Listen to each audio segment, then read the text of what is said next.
Et bonjour à chacun pour cette nouvelle émission de 15 minutes avec. Et aujourd'hui, je suis avec Samuel Furfari. Bonjour Samuel. Bonjour David et bonjour à tous ceux qui sont là devant l'écran. Alors Samuel, maintenant nos auditeurs commencent à te connaître. Tu es ingénieur et professeur à l'université en géopolitique de l'énergie. Et je t'ai demandé de revenir aujourd'hui après un entretien que nous avons fait ensemble pour cette chaîne YouTube, où nous avons évoqué le sujet de l'électrification de l'Afrique. Et à un moment, tu m'as posé une petite colle, enfin c'était pour moi une colle. Tu as soulevé un point qui m'a semblé intéressant, c'est le fait que les usines électriques sont appelées des centrales. Et j'avais jamais fait gaffe à ce mot-là, à l'utilisation de ce mot-là. Et si on a choisi d'utiliser ce mot-là, j'imagine qu'il y a de très bonnes raisons. Est-ce que tu pourrais nous dire pourquoi on utilise ce mot-là, d'où ça vient? Voilà. Oui, c'est après avoir utilisé ce mot pendant des décennies, un jour ça m'est apparu comme ça. J'ai dit, ben oui, ben voilà la raison. Quand on a commencé à développer l'électricité il y a environ 180 années, ben, chacun produisait sa production d'électricité à un endroit, une chute d'eau. C'était comme ça surtout hein, au début, hein, c'était des chutes d'eau qui faisaient tourner des rotors et qui produisaient de l'électricité. Et ça s'était dispersé un peu partout dans le pays avec des petits réseaux électriques à partir de cet endroit de production. Et Mhm, au fur et à mesure que les installations de production d'électricité devenaient de plus en plus grandes, le réseau devenait de plus en plus grand, et puis on s'est aperçu que bon, ben, les réseaux se touchent et que ça serait intéressant quand même que les réseaux puissent continuer d'un endroit à l'autre. Et puis on s'est aperçu que finalement, toute cette myriade d'endroits où on pouvait produire de l'électricité, ça n'avait pas beaucoup de sens parce que c'était petit et pas mhm. rentable. Et Ouais, donc on s'est mis à les mettre ensemble et à créer des installations plus grandes. ok. Et elles étaient donc devenues une centralisation des petites centrales existantes. Mhm. J'ai employé le mot central sans le faire exprès là. Une centralisation des endroits où on produisait de l'électricité. Et Ouais. donc le mot central signifie que on regroupe les endroits où on produisait de l'électricité. Une centrale électrique n'est rien d'autre qu'un regroupement d'une myriade de petites installations génératrices d'électricité qui deviennent des centrales. Et aujourd'hui, elles sont grandes. Voilà, les petites centrales, ça revient, on va expliquer ça, mais l'origine, c'est vraiment ça, d'avoir des installations qui sont rentables.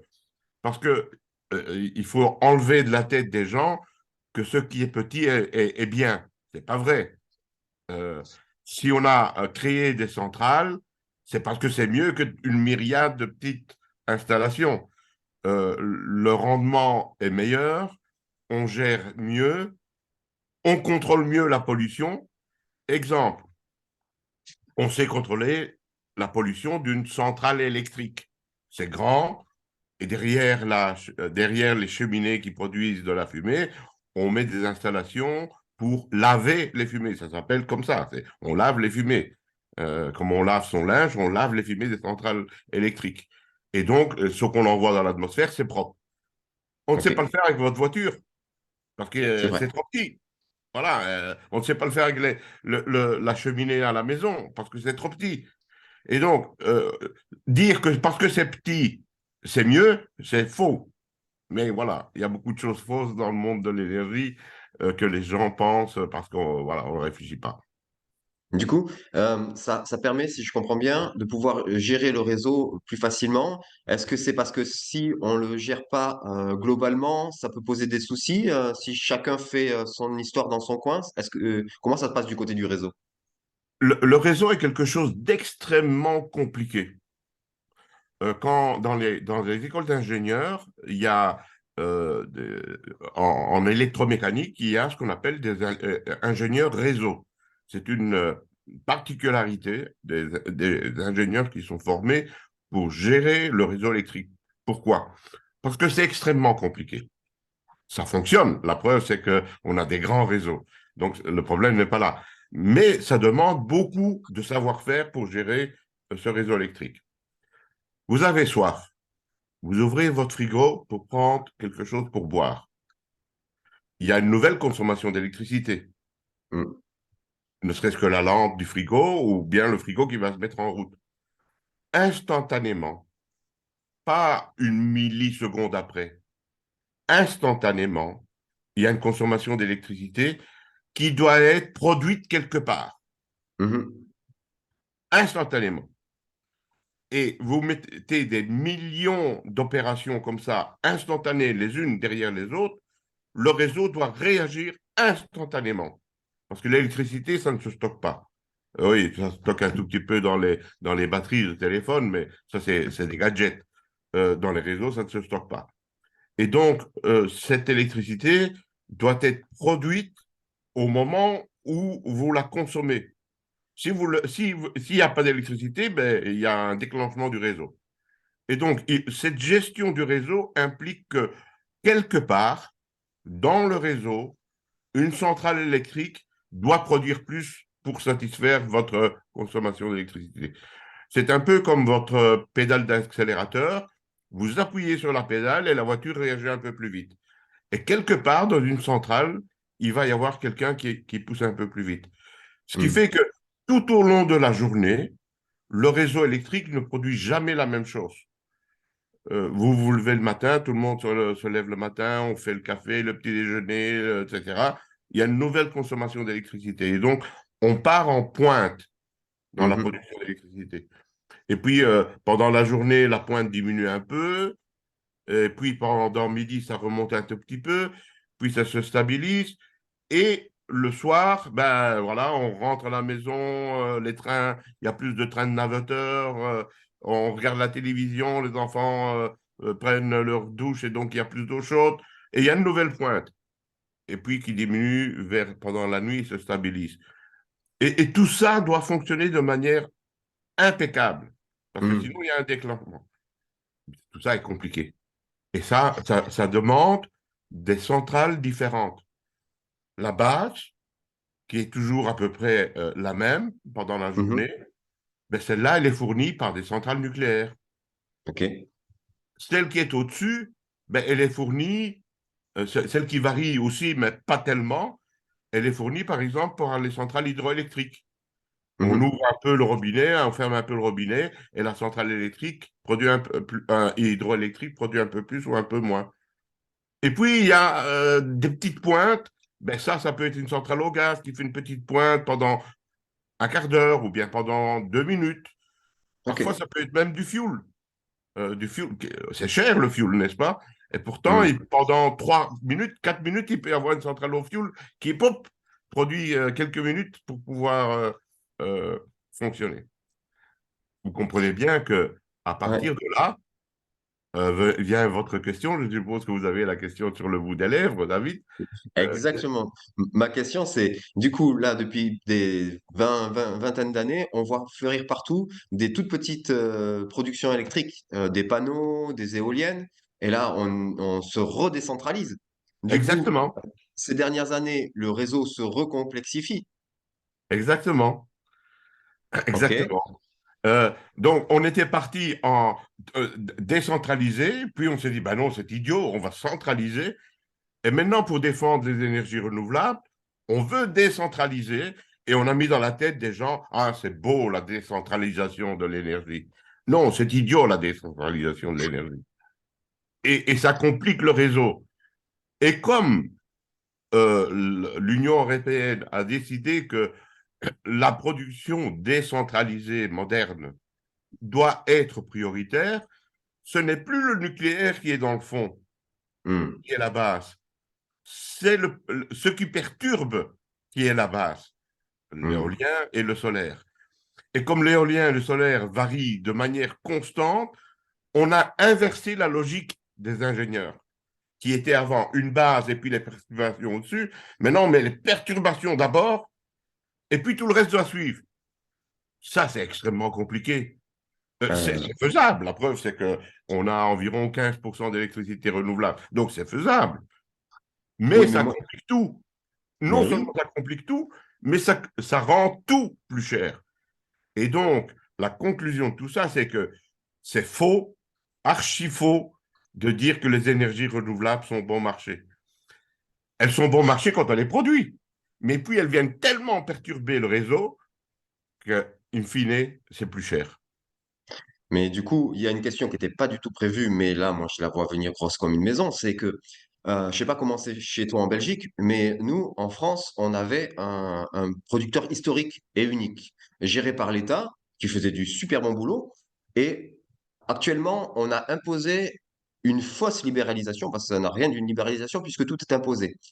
Les prix, enfin, tout est imposé.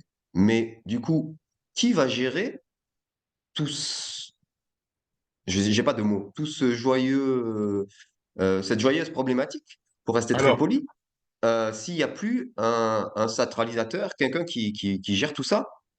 il existe, bien entendu, il existe le centralisateur. Ok. Euh, dans dans une petite parenthèse, mais importante, euh, la Commission européenne, l'Union européenne n'a jamais libéralisé quoi que ce soit. C'est un raccourci de certaines personnes mal intentionnées de parler de libéralisation. Le texte officiel parle d'ouverture du marché, ce qui veut dire que la France peut aller investir en Italie ou en Espagne, et les Finlandais peuvent aller investir en France s'ils le veulent. C'est ça l'ouverture du marché. Ça n'a rien à voir sur qui est le propriétaire de la centrale. C'est pas une nationalisation, c'est pas une libéralisation. L'Union européenne n'intervient pas là-dedans. Mais ce qu'il fallait faire, c'était décloisonner les métiers.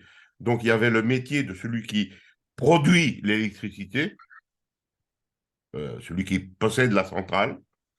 Ensuite, il y a le métier de celui qui transporte l'électricité vers les centres urbains, les usines, etc., les grandes lignes aériennes. Et puis, il y a un autre métier, c'est celui qui distribue l'électricité dans votre maison et vous Hmm. envoie la facture. Ce sont trois métiers différents. Production, transport, distribution. Mais pourtant, ce grand machin, comme tu as dit tout à l'heure, David, il fallait un arbitre. Et donc, on a créé un régulateur qui régule tout ça, qui met de l'ordre dans tout ça, avec un transporteur qui, lui, est un monopole, parce qu'il n'y a qu'une ligne aérienne, bien entendu. Donc, tout ça fonctionne de manière plus... Ça fonctionne bien, ça fonctionne bien. Ce qui ne fonctionne pas, c'est que le nucléaire, qui était l'énergie la moins chère, maintenant, elle doit suivre la volonté du soleil et du vent. Ça ne fonctionne pas. Enfin, ça Hmm. fonctionne, mais ça coûte cher. Ça coûte cher. Et est-ce que les centrales ont été calibrées pour ce genre de variation rapide? Parce que tu nous as parlé des usines à gaz qui peuvent se lancer pour quelques minutes. Est-ce que le nucléaire a été calibré pour ce genre de fonctionnement? Et sinon, est-ce que ça l'endommagerait de fonctionner différemment? Ou en fait, non, Très bonne question, c'est là, pour lui. très bonne question et une question pointue, en fait. Le nucléaire est une machine qui euh, demande de la stabilité. Et historiquement, on a toujours dit la centrale nucléaire fonctionne, le terme technique, c'est en base. C'est la base de la production. Ce sont des grosses centrales, 1000 mégawatts. L'EPR à Flamanville, ça sera 1600 mégawatts. Ça fonctionne en base. Et puis viennent les autres centrales classiques au charbon, au gaz, qui font quelques centaines de mégawatts. Donc 1000, puis les autres quelques centaines, et puis les toutes petites quelques dizaines, et sur le toit quelques kilowatts. Donc il y a différentes tailles de centrales électriques, différentes tailles de machines. Et le nucléaire avait été construit pour être ce qui fonctionne tout le temps, en permanence. Parce que c'est comme ça que ça doit fonctionner du point de vue conception. Et puis, au fur et à mesure qu'on a voulu introduire des énergies renouvelables, on nous a imposé d'introduire des énergies renouvelables, ben, le nucléaire commençait à avoir des problèmes. Et vu qu'en France, 75% de l'électricité était nucléaire, les ingénieurs français ont adapté par après certaines centrales nucléaires pour qu'elles puissent moduler légèrement. Et c'est seulement la France qui a ça. Dans les autres pays, les centrales nucléaires fonctionnent tout en base. En France, du fait qu'il y avait beaucoup de centrales nucléaires, il a fallu les moduler. Et donc, elles modulent. C'est faisable. Maintenant, c'est pour ça que je dis que c'est vraiment une question de pointe. On se demande si toutes les difficultés qu'il y a eu sur les réseaux, sur les centrales nucléaires françaises ces dernières années, parce qu'il y a eu pas mal de problèmes ces dernières années, ne sont pas dues à cette modularité innovante, en quelque sorte. Hmm. On ne le sait pas encore, mais peut-être que c'est ça. Si c'est ça, c'est un gros problème. Hmm. Eh bien, merci beaucoup, Samuel. C'était très éclairant. En un quart d'heure, on a vu beaucoup de points qui, en tout cas, pour moi, je sais pas pour vous qui nous écoutez, mais moi, ça m'a fait comprendre beaucoup de choses sur cette problématique. Je te remercie, Samuel, et puis j'espère à très bientôt pour un nouvel éclairage sur l'énergie ou sur un autre sujet qui t'intéresse. À bientôt, Samuel. Voilà. Merci. L'énergie, c'est la vie. L'énergie, c'est la vie.